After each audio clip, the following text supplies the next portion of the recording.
След милионите на Холивуд, сега България от високо.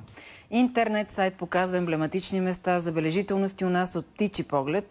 За въздушната фотография разказва Живко Константинов. Да зърнеш красотата на родината от облаците.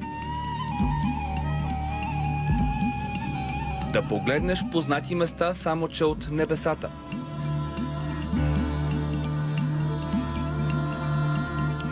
Всичко това събрано на едно място. Сайтът България от високо предлага бърз начин да опознаеш родината. Започнах да снимам и тогава наистина за първи път се изумих от това, че нещата изглеждат толкова различно отгоре.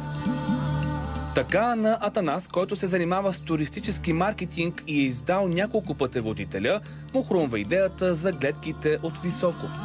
Да покажа по един занимателен и съвременен начин част от нашата история и това да им хареса, да им е любопитно.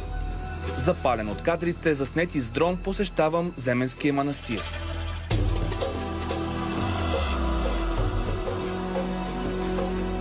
Земенският манастир е основан през 11 век.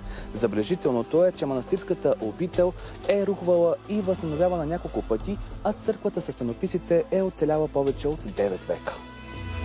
В нея се пазят уникални стенописи като единствената битова, а не библейска сцена в целия свят, в която е изобразено изковаването на гвоздиите, с които Исус е прикован на кръста. И още. Твърди се, че олтарът в черквата изпълнявал желания. Това, което трябва да направим, е да коленичим пред него, да поставим лявата си ръка и да си пожелаем нещо съкровено. 16 филма, с които можем да полетим и да се докоснем до българските крепости. Нос Калиакра и световно известния плаж Болата. Паметниците Шипка и създателите на българската държава в Шумен. Да го видиш от друга гледна точка и евентуално да той те впечатли, за да отидеш да го посетиш.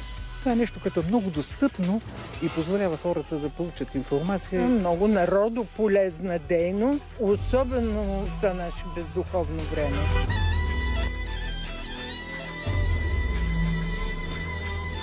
За новините на Нова, Живко Константинов.